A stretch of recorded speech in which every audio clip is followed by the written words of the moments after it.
નમસ્કાર. દૂરદર્શન કેન્દ્ર પર હું જાસ્મીન આપનું સ્વાગત કરું છું. આપણા દેશના મોટાભાગના જે વર્ગ છે એ ખાસ પશુપાલન સાથે જોડાયેલું હોય છે. એ ખેડૂત મિત્રો હોય કે પશુપાલકો હોય, એમના પશુઓ માટે ખૂબ સારી માવજત કરી શકે અને પશુઓ સ્વસ્થ રહેશે તો તેમની આવકમાં અથવા તો આપણા જે આર્થિક વૃદ્ધિ છે એમાં પણ ઘણો બધો વધારો થઈ શકે છે. પશુપાલન સાથે જોડાયેલ એમાં ખેતીમાં પણ લાભ થતો હોય છે અને ખાસ જે દૂધાળા પશુ હોય છે એની જે માવજત છે એનાથી ઘણો બધો એમને આર્થિક રીતે લાભ થતો હોય છે. તો પશુમાં એ પોષણ હોય એ ખૂબ જ અગત્યનું હોય છે અને જો પશુ છે એ પોષિત હશે, ખૂબ સારા હશે તો પશુપાલકોને તેમાંથી સારી એવી આવક પણ મળતી હોય છે. તો પશુમાં જે પોષણની અગત્યતા છે, સાથે જ કોઈ પશુ છે કેવી રીતે સ્વસ્થ રહી શકે તે વિશે આજે આપણે માહિતી મેળવવાના છીએ. અને આપણી સાથે અત્યારે જોડાયેલા છે Bhuj veterinary college Kamdhenu university ખાતેથી મદદનીશ પ્રાધ્યાપક પશુ પોષણ તજજ્ઞ ડૉક્ટર મૈત્રી ભાવસાર.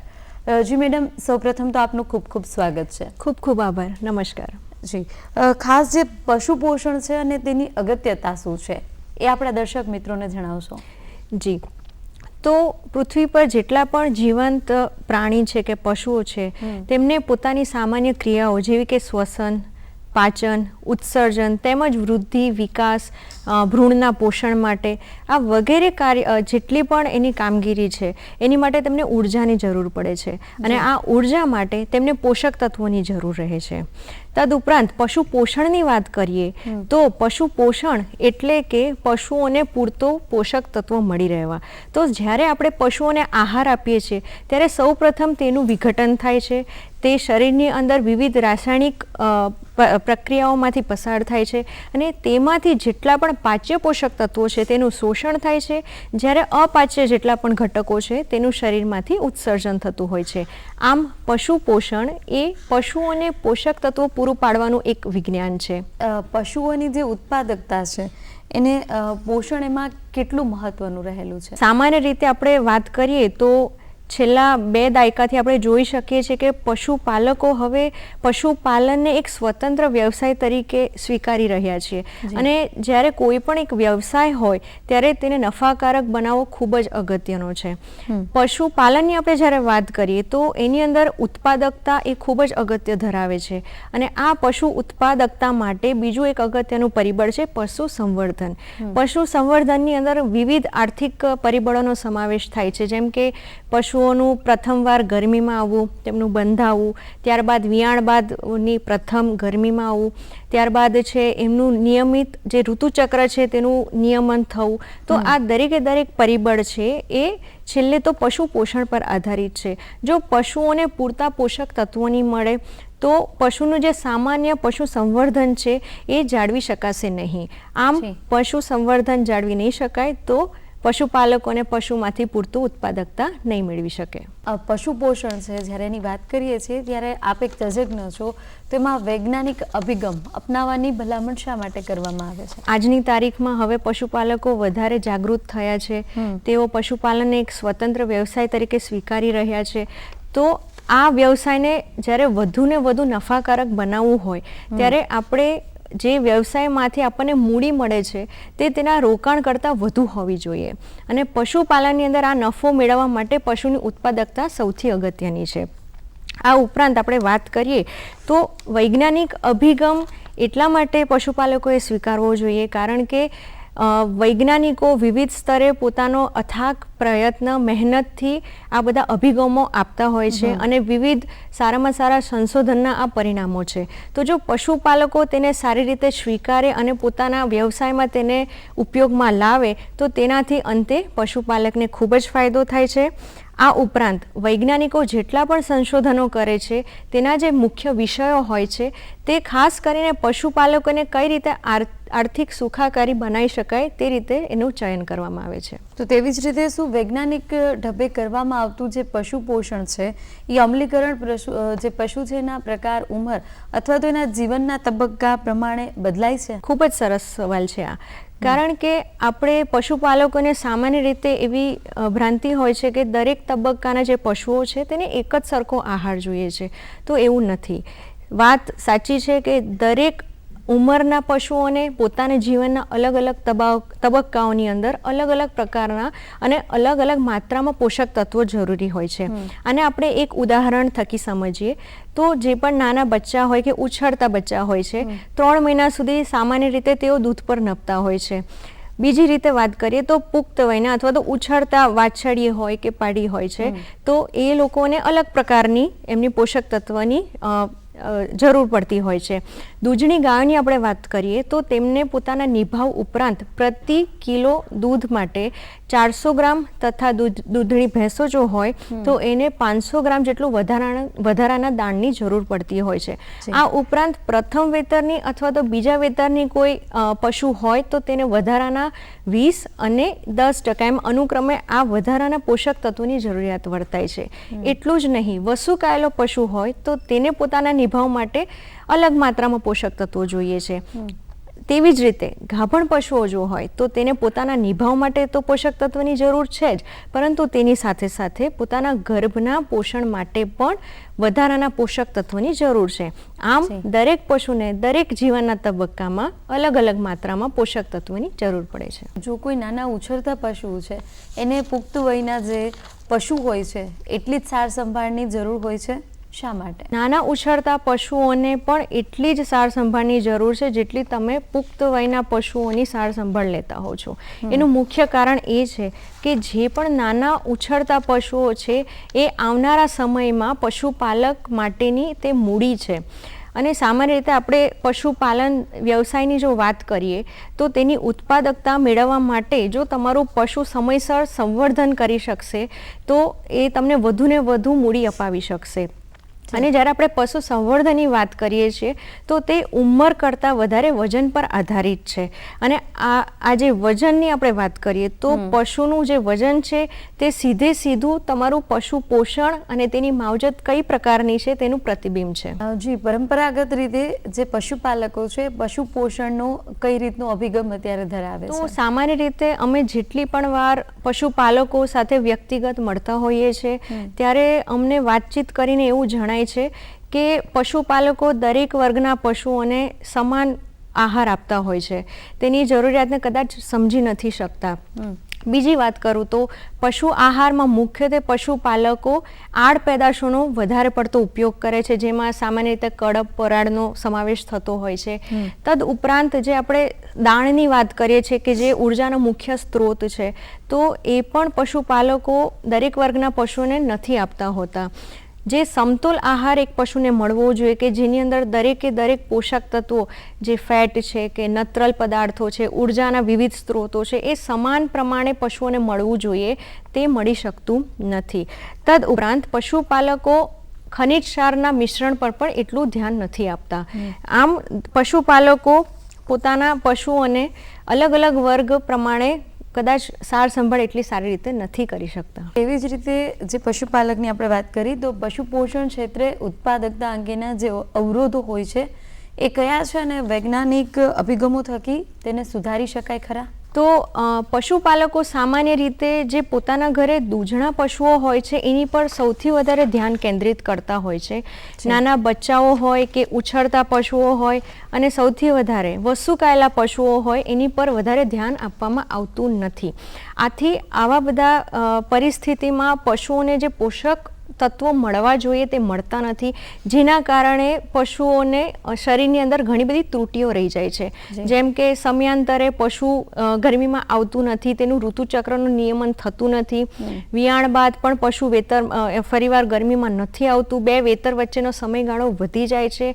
તો આ અલગ અલગ પ્રકારની ત્રુટીઓ પશુપાલકે પછી એનો સામનો કરવો પડે છે. પશુ પોષણના દ્રષ્ટિકોણથી કયો સમયગાળો છે કે સૌથી વધુ મહત્વનો હોય છે અને એમાં કઈ બાબતની કાળજી લેવી જોઈએ? સામાન્ય રીતે આપણે દૂધણા પશુઓની વાત કરીએ તો જ્યારે પશુ ગાભણ હોય છે ત્યારથી જ તેની સાર સંભાળ લેવી ખૂબ જ અગત્યની છે.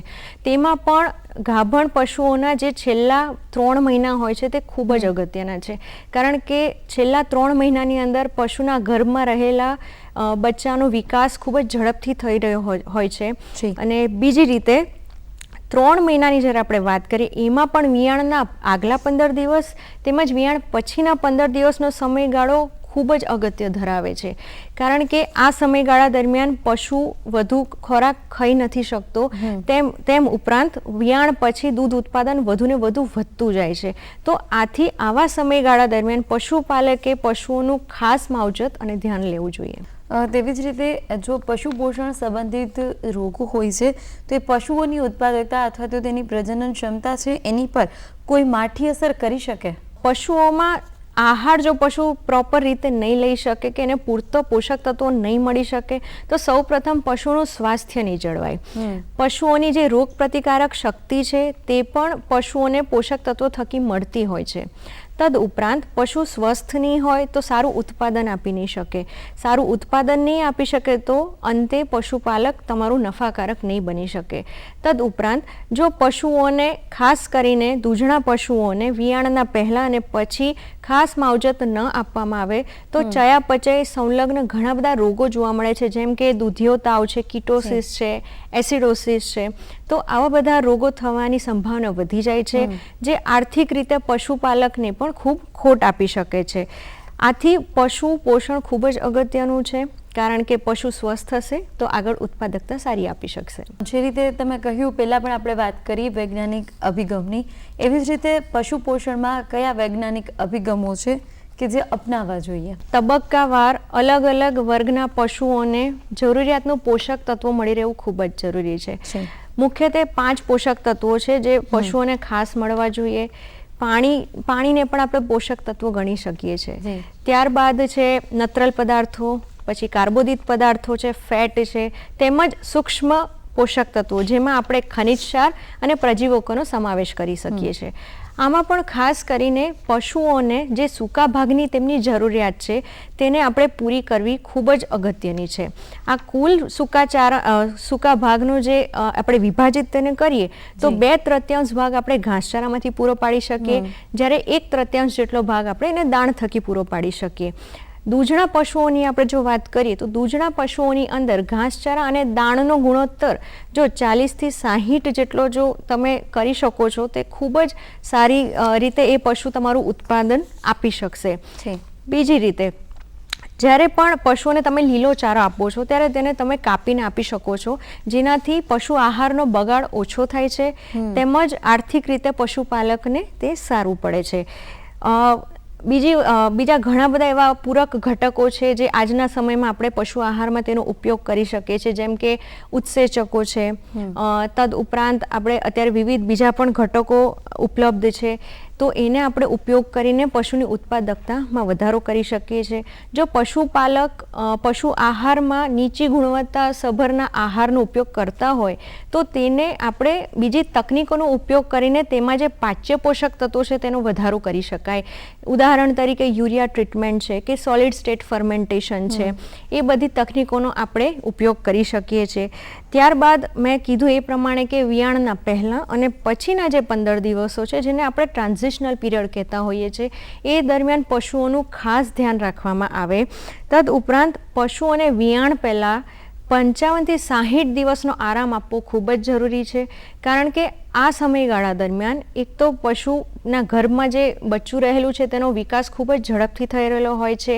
પશુનું જે આવું છે એમાં જે દૂધ ઉત્પાદન કરતા કોષો છે તેનું નવસર્જન થતું હોય છે, તેમજ પશુને પણ આરામ મળે છે. આ આરામ આપવાથી આવનારા સમયમાં વિયાણ પછી પશુ વધુને વધુ દૂધ ઉત્પાદન કરી શકે છે. હાલના સમયમાં આપણે પશુ આહારને કુલ મિશ્રિત આહાર તરીકે પણ આપી શકીએ છીએ, જેની અંદર તમે ઘાસચારો લીલો હોય કે સૂકો હોય, તેમજ દાણ હોય, ખનિજ ક્ષારનો પાવડર હોય, તો એ બધાને તમે સુમિશ્રિત કરીને એક જ વારમાં પશુ આહાર તરીકે ઉપયોગમાં લઈ શકાય છે.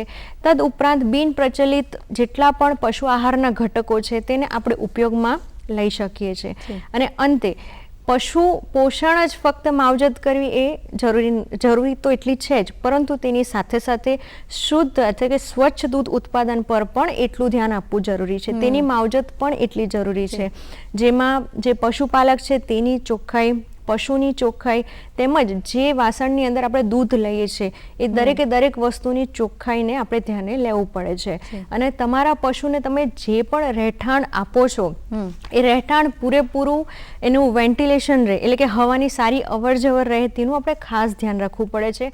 ખાસ કરી અને આપણા દર્શક મિત્રો, ખેડૂત મિત્રો અને પશુપાલક મિત્રો માટે આજે ખૂબ જ મહત્વનો આ વિષય છે, કેમ કે જે પશુઓની સાર સંભાળ છે એ કઈ રીતે સારું ઉત્પાદન આપી શકે અને જે બચ્ચું હોય છે અથવા તો પુખ્ત વયનું પશુ છે એ કઈ રીતે પોષિત રહી શકે, એનું પોષણ ક્ષમતા કેવી રીતે વધી શકે તે વિશે આજે આપણે માહિતી મેળવી રહ્યા છીએ. અને આપણી સાથે અત્યારે મદદનીશ પ્રાધ્યાપક પશુ પોષણ તજજ્ઞ ડૉક્ટર મૈત્રી ભાવસાર જોડાયા છે.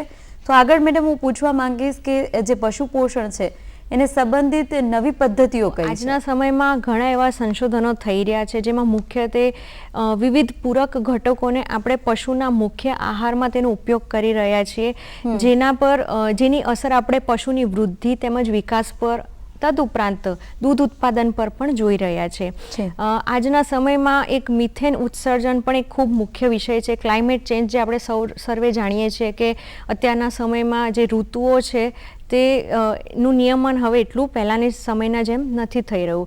તો પશુઓમાં આપણે વિવિધ પોષણ થકી વ્યૂહરચના અપનાવીને કઈ રીતે એ મિથેન ઉત્સર્જનને ઘટાડી શકે તેના પણ ઘણા બધા સંશોધન આજની તારીખમાં થઈ રહ્યા છે.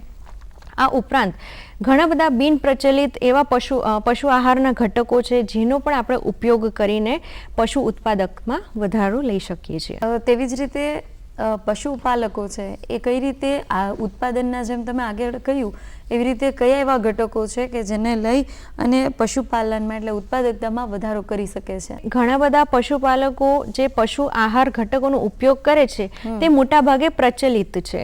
જેમ કે કોઈ પણ ખોળ હોય છે કે લીલો ચારો છે કે સૂકો ચારો છે, પરંતુ હવે પશુપાલકોએ એવા ઘણા બધા બીજા બિન પ્રચલિત ઘટકો છે જેનો પશુ આહારમાં સીધો ઉપયોગ કરી શકે છે.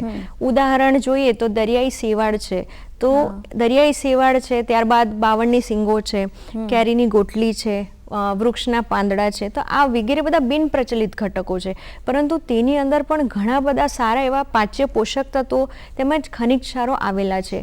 તો આપણે તેનો સીધો ઉપયોગ કરી શકીએ છીએ. આજના સમયમાં ઘણી બધી તકનીકો આવી ગઈ છે કે જેના થકી આ બધા ઘટકોને આપણે વધુને વધુ પશુ આહારમાં ઉપયોગ કરી શકીએ છીએ. જેમાં સમાવેશ થાય છે સોલિડ સ્ટેટ ફર્મેન્ટેશન તકનીક છે, ડાયરેક્ટ ફેડ માઇક્રોબિયલ્સ છે, અને સરકારના પ્રયત્નો હવે વધુને વધુ થઈ રહ્યા છે કે પશુપાલકને પોતાના ઘર બેઠા સમતોલ આહાર એટલે કે બેલેન્સ્ડ રાશન પણ ઘર બેઠા સોફ્ટવેરની મદદથી તેઓ બનાવી શકે છે. ખૂબ જ સરસ કે જે રીતે પશુપાલકો છે એના પશુને પોષણ રાખવા માટે વિચારી રહ્યા છે, પણ એની માટે સરકાર પણ મદદ કરી રહી છે.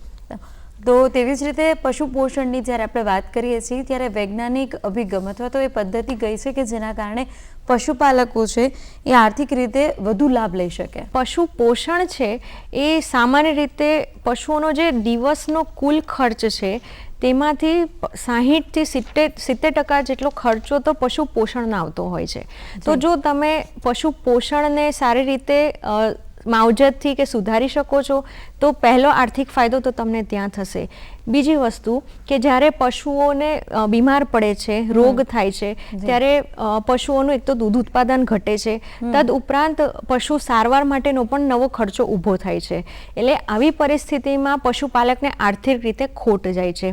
તો જો પશુપાલક વૈજ્ઞાનિક અભિગમોને સારી રીતે અપનાવે, વિષય નિષ્ણાતની સલાહ લે અને ત્યારબાદ પશુપાલનને બધી કામગીરી કરે તો તેનાથી એક તો પશુ તમારું સ્વસ્થ રહેશે, વધારે બીમાર નહીં પડે. સમયાંતરે જો તમે એનું રસીકરણ કરાવશો, ચરમની દવા કરાવશો તો પણ તેને વધુને વધુ ફાયદો રહેશે.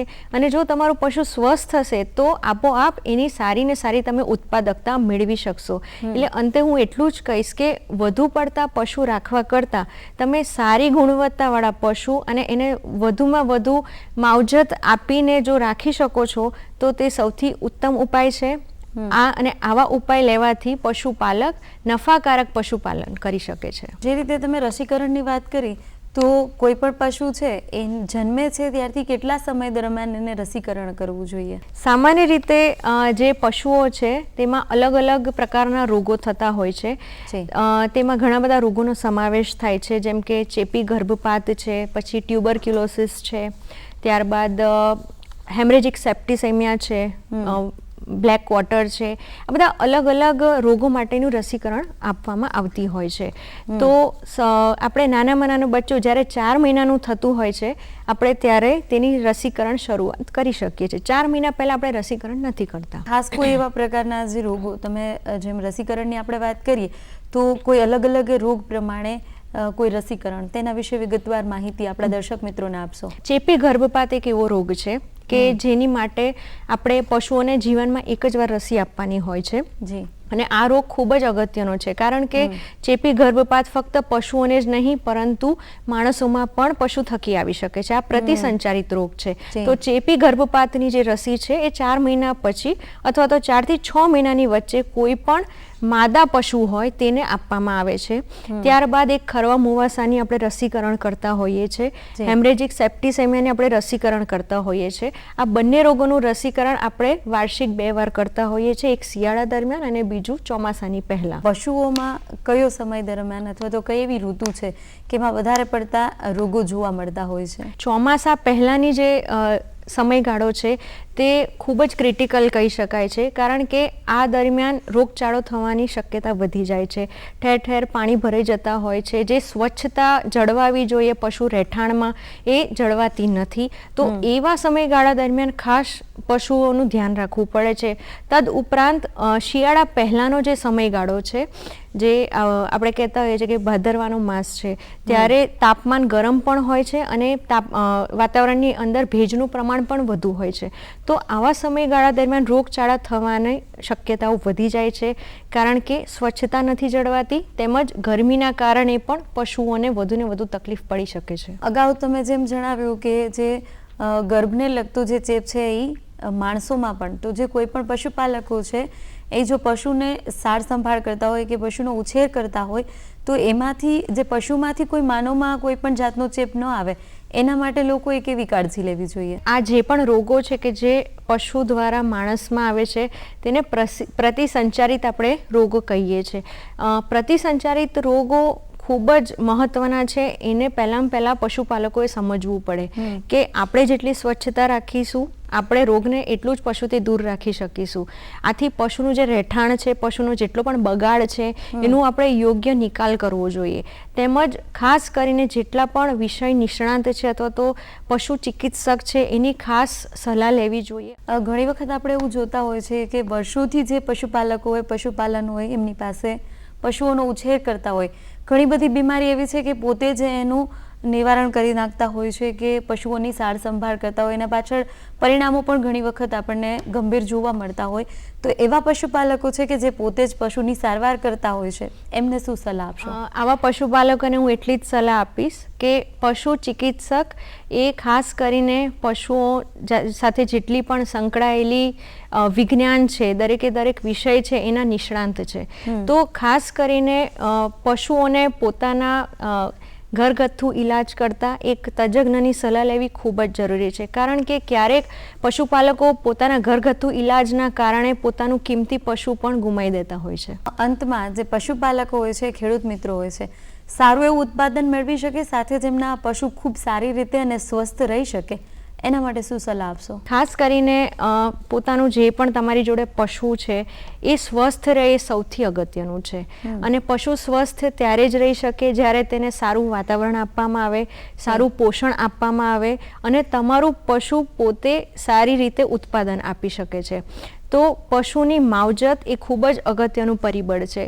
તો તમારા પશુને જરૂરિયાત પ્રમાણેનું દરેક વસ્તુ મળી રહે તેની ખાસ કાળજી લેવી જોઈએ અને હંમેશા વિષય નિષ્ણાંત અથવા તો પશુ ચિકિત્સકના સંપર્કમાં રહેવું જોઈએ, જેનાથી તમે વૈજ્ઞાનિક રીતે ક્યાંક તમારી ત્રુટિ રહી જતી હોય તો તેનો તમે સંભાવે નિકાલ કરી શકો. જ્યારે સાર સંભાળ આપણે કહીએ છીએ તો ખોરાક બાબતે કેવી કાળજી લેવી જોઈએ પશુઓના? પશુઓનો જે ખોરાક છે એમાં અલગ અલગ ઘટકોનો સમાવેશ થાય છે. આગળ પણ આપણે વાત થઈ કે 5 મુખ્ય પોષક તત્વો છે.